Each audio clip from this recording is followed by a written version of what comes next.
నాకు ఒక నమ్మకం ఉంటుందండి.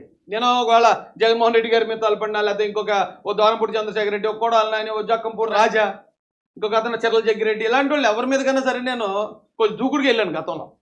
వెళ్ళటానికి కారణం ఏంటంటే నేను ఎక్కడ తప్పు చేయను, నన్ను ఎవడు ఏం చేయలేడు. చేస్తే ఏదైనా ఫిజికల్గా వచ్చి నా మీద అటాక్ చేయాలి తప్ప నాలో ఎవడు తప్పు చూపించలేడు. అందుకని 1000 మంది ఆడవాళ్ళని విదేశాలకు సప్లై చేశాడు, లేదా ఇంకోటి ఏదో చేపల కూర తిని ఎక్కడో పడిపోయాడని లేనిపోయిన మార్పింగ్ ఫోటోలు క్రియేట్ చేసి ఆనందపడ్డారు. కానీ నాకు ఎప్పుడో నమ్మకం ఉంటుందండి, నాకు ఎవడన్నా ఒకటి అన్యాయం చేస్తే నేను వాడి మీద ఏ రోజు పగ తీర్చుకోవాలనుకోను. ఆ రోజు రాజమండ్రిలో నా మీద చుట్టుముట్టేసి మొత్తం క్రిస్టియన్ ప్రాపర్టీకి అడ్డు తగిలేనని నన్ను చాలా ఆల్మోస్ట్ చంపేయడానికి చూశారు. వాళ్ళ మీద కూడా మా గవర్నమెంట్ వచ్చిన తర్వాత నేను కేసు పెట్టాలనుకోలేదు. నేను నా మీద ఏది జరిగినా అది దేవుడికి వదిలేస్తానండి. పలానా వాడు నన్ను ఇలా అవమానించాడు, లేకపోతే నన్ను ఇలాగ ఇబ్బంది పెట్టాడు, దేవ మీరు చూసుకోండి. నేనైతే ఆడి మీద పగ తీర్చుకునే ఆలోచన లేదు, ఎందుకంటే నాకు చాలా పనులు ఉన్నాయి, చెప్పేసి వదిలేస్తాను. దేవుడు చాలా విషయాల్లో నాకు ఇమ్మీడియట్గా చూపించారండి. అలాంటిది ఒక అద్భుతం మళ్ళీ మీకు ఇప్పుడు చెప్తాను నేను. ఇప్పుడు జగన్మోహన్ రెడ్డి ఉన్నాడు, ఆయనకి దాదాపు 1,00,000 కోట్లు ఆస్తుంది. 1,00,000 కోట్లు కాదు, 5 లక్షలు 6 లక్షల కోట్లు ఉండొచ్చు. అంత ఆస్తిపరుడు ఓ వెహికల్ కొన్నాడు అనుకోండి, ఆ వెహికల్కి రికార్డు లేకుండా ఉంటుందా? ఆ వెహికల్ని ఎవడైనా సీజ్ చేయగలరా? అసలు కలలో అన్నా మనం ఊహించగలమా జగన్మోహన్ రెడ్డి వెహికల్ పోలీసులు సీజ్ చేయటం అనేది? అది హైలీ ఇంపాసిబుల్ అండి అది. కానీ జగన్మోహన్ రెడ్డి గారి వెహికల్ని సీజ్ చేశారు. సీజ్ చేయడం అంటే అది పెద్ద న్యూస్ అయింది. మళ్ళీ ఏ బండి అండి? బ్లాక్ ఫార్చునర్ని పోలీసులు సీజ్ చేశారు. సెంగయ్య గారిని ఎక్కించి తొక్కేసిన వెహికల్ అది. ఓకే, అదంతా పక్కన పెడదాం. ఈ సీజింగ్ వరకు మాత్రం మాట్లాడుతున్నాను. బ్లాక్ ఫార్చునర్ జగన్మోహన్ రెడ్డి గారి వెహికల్ పోలీసు వారి చేత సీజ్ చేయబడింది. అయితే నాకు ఉన్న నా నమ్మకం ఏంటంటే, దేవుడు నేను ఎప్పుడు నాకు ఎవడైనా అన్యాయం చేస్తే నేను దేవుడికి వదిలేస్తాను కాబట్టి దేవుడు ఇచ్చిన పనిష్మెంట్ ఇది జగన్మోహన్ రెడ్డి గారు అనిపించిందండి. ఎందుకంటే కరెక్ట్గా 2-3 సంవత్సరాల క్రితం నా మీద తప్పుడు కేసు శ్రీకాకుళంలో పెట్టి నన్ను అక్కడికి పిలిపించారు. ఎంక్వైరీ 41 నోటీస్ ఇచ్చి, జస్ట్ ఎంక్వైరీ అండి, మీరు ఎంక్వైరీ చేసి పంపించేస్తాను. తప్పుడు కేసు అండి. సరే నేను వెళ్ళానండి. అప్పుడు నాకు బ్లాక్ ఫార్చునర్ అంటే ఇంత కొత్తది కాదు, అది పాతది, బ్లాక్ డస్టర్ ఒకటి. ఈ 2 బళ్ళు వేసుకుని దాదాపు ఒక 10 మంది ఎంతమందో మేము శ్రీకాకుళం వెళ్ళాం. శ్రీకాకుళం వెళ్ళిన తర్వాత పొద్దున్నే సాయంత్రం దాకా అయ్యి అని అడిగి వేధించి మమ్మల్ని కూర్చోబెట్టారు. ఏమీ లేవు నన్ను పేకడానికి. మీరు ఏం చేసుకుంటారో చేసుకోండి, మీరు నా దగ్గర ఏం తప్పుడు దొరికితే మీరు కేసు పెట్టుకోండి, మీరు ఎలా జైలుకి వెళ్ళిపోమంటే వెళ్ళిపోతానని చెప్పి తెగించున్నాను నేను.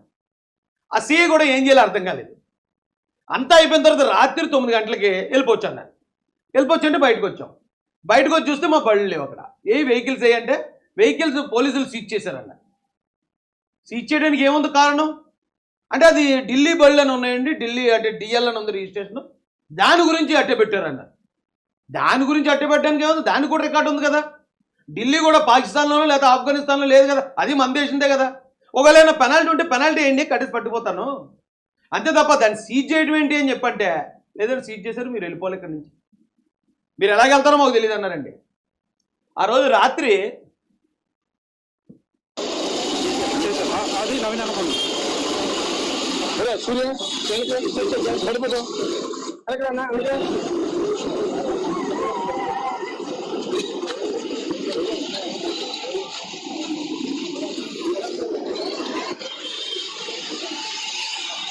నడుచుకుంటూ వెళ్ళిపోతానన్నాను నేనైతే. సరే ఓకే, తీసుకున్నారు కదా, 1 రోజు పడుతుందో 2 రోజులు పడుతుందో తెలియదు, శ్రీకాకుళం నుంచి ఉత్తరకంచి నేను నడుచుకుంటూనే వెళ్ళిపోతానని చెప్పి మొదలెట్టాను నడక. ఆ రాత్రి మీద మా వాళ్ళు అందరూ లేదు దారిలో ఎక్కడన్నా ప్లాన్ చేస్తారు, ఏమైనా చేస్తారు, చంపించేస్తారు, ఏదైనా చేయనిరా, ఏదన్నా మన కారులో వెళ్ళినా చేయగలరా అని చెప్పి నేను నడిచిపోతా ఉంటే అక్కడ స్థానిక తెలుగుదేశం నాయకులు, అప్పుడు ఇంకా తెలుగుదేశంలో లేను నేను, వారు కారు పురమాయించి మమ్మల్ని కారు ఎక్కి క్షేమంగా ఇంటికి దింపారండి.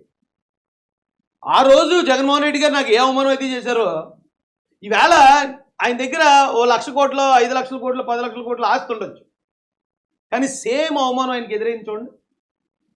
ఇదొకటే కాదండి, మొన్న ప్రవీణ్ పగడాల గారి కేసులో కూడా ఆడెవడో ఒకడు తెలంగాణ నుంచి వచ్చాడు, ఒక దొంగ పాస్టర్, ఆడు పాస్టర్ కదా నిజానికి, పాస్టర్ అని చెప్పుకుంటాడు. ఒకడేమో కడప నుంచి వచ్చాడు. వీళ్ళిద్దరూ ఎలాగైనా సరే రాజేష్ని క్రిస్టియన్స్ నుంచి దూరం చేయాలి, క్రిస్టియన్స్ ఆడి చెప్పిన మాటే నమ్మేస్తున్నారు. ఆడు యాక్సిడెంట్ అని చెప్పాడు, 5,000 10,000 మంది వచ్చిన వాళ్ళు మరుసటి రోజు నుంచి 100 మంది కూడా రావట్లేదు, కాబట్టి ఈయన ఎలాగైనా బ్యాట్ చేసేయాలని చెప్పి వాళ్ళు ఏం చేశారంటే, ఖమ్మంలో నా మీద పోలీస్ కేసు ఇచ్చారు. ఖమ్మంలో రాజేష్ మహాసేన లంచర్లు నన్ను చంపేస్తానంటారు, నన్ను పొడిచేస్తానంటున్నారని చెప్పి ఖమ్మం పోలీస్ స్టేషన్కి వెళ్ళి నా మీద ఒక కంప్లైంట్ ఇచ్చారు. ఇచ్చినప్పుడు నాతో పాటు కొంతమంది క్రిస్టియానిటీకి వ్యతిరేకంగా ఉన్న వ్యక్తులను కూడా కలిపి వీళ్ళందరూ కంబైండ్, వీళ్ళందరూ ఒక టీం అన్నట్టు నన్ను ఆ టీంలో చేర్చేసి ఇచ్చారు కంప్లైంట్. నిజానికి మనసు కొంచెం నొచ్చుకుంది నాది. ఏంటి వీళ్ళు ఎంత దారుణమైన రాజకీయాలు ఏంటి, ఎంత దరిద్రంగా బిహేవ్ చేస్తున్నారేంటి అదోలని చెప్పి తిట్టుకున్నాను మనసులో. కానీ దేవుడికి వదిలేశాను నేను. ఆ రోజు నేను అనుకుంటే మరి ఇప్పుడు గవర్నమెంట్ మాది, ఆ ఎదవలు ఇక్కడికి వచ్చి మత విద్వేషాలు రేపారు, ఇలా తప్పుడు స్టేట్మెంట్లు ఇచ్చారు, ఇక్కడ జనాల్లో ఒక మతం మీద ఇంకో మతాన్ని రెచ్చగొట్టే ప్రయత్నించారని ఇంకా పిటిషన్ ఇద్దాను బొక్కలో 10 నిమిషాల్లో వేయించగలను. కానీ నా దగ్గర ఉన్న అవకాశాన్ని నేను ఉపయోగించుకోలే. దేవుడే చూసుకుంటాడు. ఒకవేళ వాడు చెప్పిన కేసులో నన్ను అక్కడికి పిలిపించారనుకో వెళ్తాను. తప్పు చేయకుండా ఉన్నవాడిని నాకు భయం ఏంటి? ఎవడ బెదిరిస్తాడు? నా తరపున ఎవడో బెదిరించేసాడు, దానికి ఆధారాలు ఉండాలి కదా. సరే ఓకే అని వదిలేసానండి. వదిలేస్తే కొన్ని రోజులు నెల కూడా అవ్వలేదండి. వాడు ఏ పోలీస్ స్టేషన్లో అయితే కేసు పెట్టాడో నా మీద, అదే పోలీస్ స్టేషన్లో, అది ఈ రాష్ట్రం కూడా కాదు పక్క రాష్ట్రం తెలంగాణలో నా రికమెండేషన్ నేను పనిచేయదు కదా, నేను కనీసం ఎవరి మీద కేసు కూడా ఇవ్వలేదు. ఎప్పుడో ఎవరో పెట్టిన కేసులో అదే పోలీస్ స్టేషన్లో బొక్కలు వేస్తారండి, అదే పోలీస్ స్టేషన్కి ఈడ్కెళ్ళారండి. దేవుడు ఉన్నాడు అనిపిస్తుందండి నాకు అలాంటప్పుడు. ఒకటి మీద తప్పుడు ఆరోపణ చేసిన తప్పుడు ఎదవలకి దేవుడిచ్చే పనిష్మెంట్ అలాగుంటుంది. అదే ఏపీలో కనుక కేసు అయి ఉంటే రాజేషే పెట్టించాడని మళ్ళీ రోడ్ల మీద దొరలేదు ఎదవలేళ్ళు. తెలంగాణ అంటే అదేం కూటమి ప్రభుత్వం కాదు, కాంగ్రెస్ గవర్నమెంట్. మళ్ళీ వీడు ఎవడైతే అరెస్ట్ అయ్యాడో అది నేను కాంగ్రెస్ లీడర్ అని చెప్పుకుంటాడు. అంటే ఆడి గవర్నమెంట్లో ఆడనే ఈడ్చికెళ్ళి తోస్తారు లాభో దీపోమని ఏడ్చారండి. అంటే ఆడి ఉద్దేశంలో నన్ను వేసేసినా పర్లేదు, నా కుటుంబం బాధపడినా పర్లేదు, ఏ తప్పు లేకుండా. దేవుడు చుట్టూ ఊరుకుంటాడండి, తోస్తారు లోపలికి. ఎప్పుడో వచ్చాడు 20 రోజులు 30 రోజులు పోయిన తర్వాత ఆడిగాడే దగ్గర కటింగ్ ఏం చేసుకుని బయటకు వచ్చి నాకు శిరోముండం చేశారని ఏదో మొండెడు ప్లేట్చుకుంటూ వచ్చాడు ఎదవాడు. అలాంటి గలీజ్గాళ్ళు ఉన్నారు ఈ రోజున క్రిస్టియానిటీ పేరు చెప్పుకుని తిరిగే ఎదవల్లో. అలాంటి ఎదవల్ని క్రిస్టియన్స్ ఎవడూ నమ్మలేదు, వాళ్ళ దగ్గరికి ఎవరు వెళ్ళలేదు, వాళ్ళ మాటలు నమ్మలేదు, వాళ్ళు చెప్పినట్టు ఎవరు రెచ్చిపోలేదు. That is Christianity. అదేందండి మీకు. ఇంకొకటి కడపడం అని చెప్పాను కదండి, ఆడేం చేశాడు, క్రిస్టియానిటీకి శత్రువు. అందరూ ప్రవీణ్ పగడాల గారు క్రిస్టియన్స్ అందరూ కూడా అతను మడ్డ అంటుంటే రాయేష్ ఒకటి వచ్చి యాక్సిడెంట్ అన్నాడు, ఇతను క్రిస్టియన్స్కి శత్రువు, ఇతను సాతాన్ అని చెప్పి ఆయాదో మొదలెట్టాడు. అది కూడా ఒక 2 నెలలు 1 నెల ఉందండి. 2 నెలల తర్వాత ఎవరైతే నా మీద తప్పుడు ప్రచారం చేసి క్రిస్టియానిటీని నన్ను దూరం చేద్దాం అనుకున్నారో, క్రిస్టియన్స్కి నన్ను శత్రువుగా చూపిద్దాం అనుకున్నారో, ఆ ఎదవలిద్దరూ వాళ్ళ నోటితోటే ఎస్ మేము ఎదవలమే, అతను తాగాడని తెలిసినా కూడా మేము దీన్ని హత్యని ప్రీ ప్లాన్డ్గానే చేసాం అని ఆ ఎదవల నోటితో చెప్పించాడండి దేవుడు. వాళ్ళు ఈ రోజు క్రిస్టియానిటీ మొత్తం చీకొడుతుంది. వాళ్ళు ఏమనుకున్నారు, క్రిస్టియన్స్కి నన్ను దూరం చేద్దాం అనుకున్నారు. కానీ ఏం చేశాడు దేవుడు? అది నేను చేసింది ఏం కాదు, ఆ స్ట్రింగ్ ఆపరేషన్ నేను చేయించలేదు. వాళ్ళతో ఒరే ఎదవలని మీరు చెప్పిన ఎదవ పనులన్నీ ఒప్పేసుకుంటారని నేను చెప్పలే, వాళ్ళకి వాళ్ళే. దేవుడు జడ్జిమెంట్ అలా ఉంటుందండి.